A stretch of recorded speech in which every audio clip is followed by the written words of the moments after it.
Well, tonight we're at the grand opening of the 2016 Ignite Conference for Palo Alto Networks, and we are inducting the book, Cyber War, The Next Threat to National Security and What to Do About It. And we have the great honor to have Mr. Dick Clark here to discuss his book. Thank you, sir, for coming. I appreciate it. It's my honor to be here. Fantastic. So the book's titled Cyber War, but you're also talking about espionage and crime. Right. So let's just talk about definitions now. Can you give us a hint of what the difference is between those three, and maybe throw in hacktivism too, since we're talking about that too? So the easy way to remember this is to use the word CHEW, C-H-E-W. Crime, hacktivism, espionage, and war. An escalating spectrum. Crime is what it sounds like. It's people stealing money. Doing things to steal money. Now that could be stealing information to steal money, or it could be stealing identity to steal money, or increasingly we're seeing people just stealing money and getting into a corporate network, assuming the role of the person who can send out accounts payable, send out checks. They assume that person's role, they make a phony invoice, they pay themselves, and you know that payment just has to go to some offshore island. So crime, stealing money, straightforward. Hacktivism, stealing information not for purposes of espionage, not for purposes of crime, but stealing information for political ends, for a political agenda, largely to embarrass people by revealing their secret files. I think that gets lost in discussion sometimes because we hear about hacktivists go out and it seems like they're embarrassing people, but we forget that they're trying to make a point. You may not agree with their point, but you forget that. It's sometimes hard to figure out what their That's point true is, too. but that's what they think they're doing, hacktivism. Espionage, which traditionally was stealing information, governments against governments, armies against armies. Yeah, that's going on. But most of the espionage, the cyber espionage that's going on, is stealing information from companies. And that is information that could have a half-life of a day or less. If your quarterly earnings calls are going to be coming up tomorrow, and by the way, yours are great. Yeah, they are. Thank you very much. As an investor, I'm always happy. But if I can get that information before the market, then I can make a buck. Or if I know, a new merger and acquisition before it happens. If I know that Alaska Air is about to buy Virgin America, and I know that a week before everybody else, I'm going to make some money. Or if I am a factory in China and I'm making widgets, and I want to know how the best company in the world makes those widgets, I steal all that information. And I have a lower cost of enterprise, and so I can beat you to market with your own product. You paid for all the research and development, and I get it for free. There's a lot of that that's going on. I think it's interesting that the United States has been unique in its way it views espionage. We were up till recently, we were the only country to think that there was two kinds: economic espionage and national security espionage. Right. And we draw a distinction. One is good, one is bad. Yeah, right. And nobody else in the world thinks that, except till recently, the agreement we have with China about that. Right. No, exactly. So the United States, no one believes this, but the United States does not engage in industrial espionage. Right. Now, look, does that mean that the United States government never gets into a corporate network overseas? No. No. But if it does, let's say it got into the Chinese oil company, and the Chinese oil company was bidding against Exxon somewhere, and the United States somehow bumped into the information about what the Chinese bid was going to be. We're prohibited by law from giving that information to Exxon.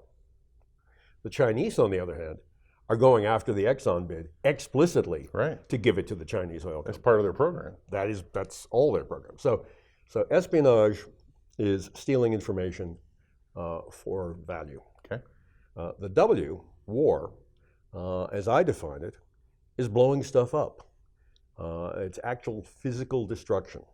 Physical destruction of, could be hard drives, or it could be physical destruction of electric generators, radars, missile systems, but it's doing with bits and bytes what used to be done with bombs.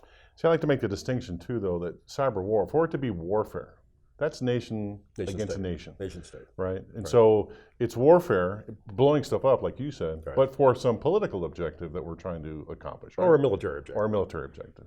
So far, we have not seen a non-nation state actor engaged in that sort of destruction. Now, it could happen because if you look at the history of the last 10 years, what we've seen is what nation states could do, and only nation states, has begun to trickle down to non-nation state actors.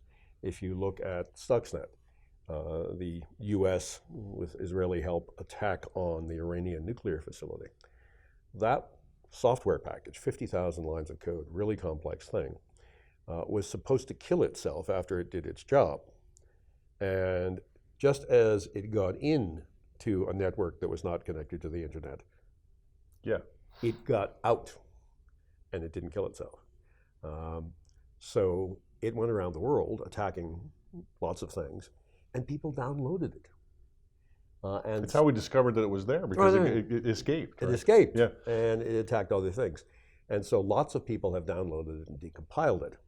And so here's the most advanced cyber weapon ever created, thanks to US taxpayers. And now it was distributed around the world, and hackers all over the world downloaded it, began to analyze it. And you could probably, if you know your corners of the dark web, you could probably go home and download it yourself, which is a very good way to meet an FBI agent if you've never met one. Yeah, thanks. I don't want to do that. So if it's not a nation state launching cyber weapons across the pond, let's say, then it's terrorism, right? Or, because it's not crime. It's not crime. I think it's cyber war by non-state actors. I don't like to use the word terrorism with regard to cyber. A lot of people say cyber terrorism. You know, I think that's confusing. Terrorism is what Al-Qaeda does, it's what Daesh, ISIS does, and they've never done anything like this. And if they do it, I think we should still call it warfare, because terrorism is killing people with bombs, and you can't do that with cyber. Well, haven't done yet with cyber. Yeah. I don't think that's too far in the future. I don't think. Well, let's hope it is. So on the cyber war thing then, okay, you published a book in 2010. Okay, and it was really the first time that I noticed that anybody was talking about policy. Right. Okay, there have been technical books, there have been, FUD books, fear, uncertainty, and doubt books, right? And you talked about the U.S. should have like 3 priorities. And secure the U.S. backbone, secure the U.S. power grid, and then install security best practices for on all government networks. Right. So can you talk about the progress we've made in those areas, and are they still the same priorities? I don't think there's been any progress. I don't either. I was hoping you were going to give me good news. Well, I wish I could. Let's start with the backbone of the internet. I said the backbone of the internet and the electric power grid because without that, all the other sectors, there are now 17 sectors that have defined themselves. All the other sectors stop if you lose those 2. I agree, yeah. So let's look at the backbone. Simple things that we identified 20 years ago needed fixing, like securing the BGP, the Border Gateway Protocol, which I think can be done. I sponsored research 12 years ago, 15 years ago about how to do that. It could be done. The carriers haven't done it because it's going to cost them a little money. The FCC hasn't forced them to do it because it doesn't want to regulate the internet. Except when it comes to net neutrality. So could you take down the internet? Could you take down the backbone today? Yeah, probably. The whole backbone? Yeah, I think so. You could certainly misdirect enough traffic that there would be massive disruptions. And you could probably take out large sections of the country or of the world. You could take big sections out for sure. Yeah. Eventually, maybe a day later, your email would get through. But wait, that's why my email works today. So So that's the backbone. The power grid. So the power grid is one of these crazy public policy issues where the federal government has defined a little bit of the power grid, which it regulates. Most of the power grid is regulated by the states, which is to say it's not regulated. The federal government has reluctantly been kicking and screaming, drawn to regulate cyber connectivity for the little bit of the power grid it supervises, it regulates. Largely what it's done is to hand that over to the industry association to do its own self-regulation. I don't know a lot of cases where self-regulation has worked, and this certainly is not one of them. So we saw in December the first time a cyber attack actually brought down a power grid. An intentional cyber attack to bring down the power grid, and it worked. That exact attack could happen in the United States, and in most of the United States, it would work. And it would be disastrous, because we are not even thinking about how that might happen to us, right? Right, and the experts I've talked to said, look, if they had gone one step further, they could have destroyed the generators and the transformers. They had that option because they were running the network. Instead, they just flipped the circuits. But they knew, they must have known, that they could have destroyed the hardware. So was that a message? Yeah, it was. Yeah. It was meant to be. Yeah. It was meant to be. A lot of people got it. Unfortunately, not the U.S. government. The third bit of this triad would be securing the federal government. Why? It does some interesting things, some important things. It would also serve as a model. And I've always said, you can't tell industry that it has to secure itself if you don't secure yourself. That's a good point. Have we had much progress since I wrote the book? Well, OPM, I think that says no. Yeah. Yeah, I'm prior service, and we were fighting all those things back then. I'm amazed we have not made any progress. That OPM could be as bad as it was. It was unbelievably criminally negligent. Yeah. Did OPM send you the little note yet? Oh yeah, I got mine. Yeah. You feel better now? You get the note. I do. Now I feel like my accounts are being watched now. So my bank accounts. Yeah. Thanks. Well, the good news is if you ever have to fill out a security clearance and you can't find your old SF-86, you just call the Chinese embassy. See, I know there's a silver lining in all this for us. All right, so you outlined a number of parallel tracks, okay, that the international community should be thinking about, okay. Two you mentioned specifically I really liked. A broad public dialogue about cyber war that I don't think is going on right now, and a cyber arms reduction kind of thought that I don't think is really going on right now either, okay. So we talked about President Obama and Chinese leader Xi Jinping, I think that's how you say his name, how they pledged not to attack each other economically, but do you see any progress in any of this? Well, there was a little. There was a little. So it was actually quite fascinating. Excuse me. The Chinese agreed in Washington with the United States in some detail that they would stop cyber espionage against American companies. And after a little while, it kind of looks like they have. Now, let me stress, we're talking about the Chinese government, the PLA unit, the People's Liberation Army unit, and it looks like they have. So what does that mean? What do I think that means? Yeah. Let me guess, go out on a limb here. What it means is a lot of the Chinese hacking that we're seeing still is being done by private citizen Chinese, many of whom might work during the day for the PLA and go home and work for somebody else at night or on the weekends. What it may also mean is that when President Xi said, let's take a look at this, let's have some adults look at what the PLA has been doing, let's have a big high-level policy review. What they realized was they were making a lot of noise. They were doing kind of smash and grab, breaking and entering. And then they asked, well, why isn't Russia in trouble for doing this too? And the answer must have been, well, because Russia is much quieter about it. It's much more subtle. You don't know the Russians are doing it. Well, what about the Americans? Same thing, right? The Americans are doing it, but you don't know when the Americans have done it, unless Edward Snowden tells you. So it's possible that President Xi held, I can envision this, right, a little meeting and said, well, if the Russians do it quietly and the Americans do it quietly, let's us continue to do it, but let's do it quietly, even if that means we can't do the volume that we were doing before. That makes total sense, because that's always been the distinguishing characteristic from Chinese espionage. they didn't care if they get caught, is my impression. Every other nation state cares. Right, exactly right. But now you think they've kind of shut it down, or at least tried to make it a little bit more stealthy. I think they've made it a lot more stealthy. How about that? So you published a book in 2010.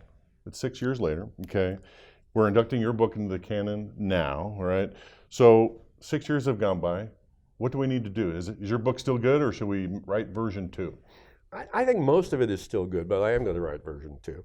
And what would I add? What would I modify? I'm really worried about workforce development. We are too. I know, and that sounds kind of dry and boring and not cybery. We touched on it briefly in the book, but we have over 100,000 current job openings in this country for cybersecurity professionals that cannot be met because we don't have that 100,000 people who have those qualifications. It all doesn't have to be CISSP, but something, right? Right. And some of these jobs, I know Virginia, because I've been working on workforce development there, we have over 17,000 current job openings today in cyber. And the average, according to the Virginia State Department of Labor, the average opening salary for a kid straight out of college with a BS is $88,000. Yeah, it's hard to sneeze at that. It's hard to sneeze at that. So here's a market failure. We've got good paying jobs. All the political candidates they hear about, we need to create good paying jobs. We have them. We have lots of good paying jobs in this area and lots of people looking for good paying jobs. And the market failure is that we as a nation, we as a higher educational community, haven't retooled to fill those jobs. There are cybersecurity programs. Sure. There are great ones at a lot of universities around the country. They could get bigger, they could handle more students, but who's going on that campus freshman year, or better yet going into high schools in senior and junior year, and saying, look at this job path. Look at this job path. It's a great job, it's a fun job, you get paid a lot of money, that's the course you ought to take. That message isn't getting through. I think that's true, and even more to that is we're not going after the women. Okay, there's a whole set of potential employees that somehow get distracted from pursuing this path. I was wondering where the women were at this conference.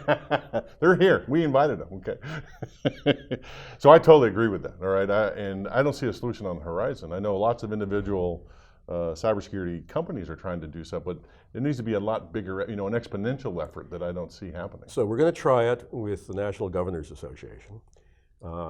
Beginning in June, the National Governors Association under Governor McAuliffe of Virginia will be the chair, and he's making this his issue for the year. So the guy who chairs it for a year, one governor at a time, one year at a time, gets to choose an issue. And this will be the issue beginning in June, and hopefully coming out of that, we'll take these great state universities around the country that are offering these programs, because it's not MIT. No. It's not Stanford. No. You can graduate from MIT or Stanford in computer science without ever having taken a course, one course on cybersecurity. And there are tremendous programs at places like Idaho State. Sure. At state universities like James Madison. So we're really talking about not only the state universities, but the community colleges.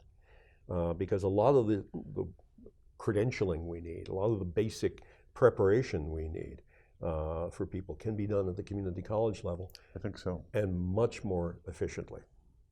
Well, Mr. Clark, we're about out of time. I want to thank you for spending some time with us. My pleasure. Okay? And congratulations on having your book go into the cybersecurity canon. It's a big thrill of mine for you to be here tonight. No, it's a great honor to have the book canonized. Thank you, sir. I appreciate it. Thank you.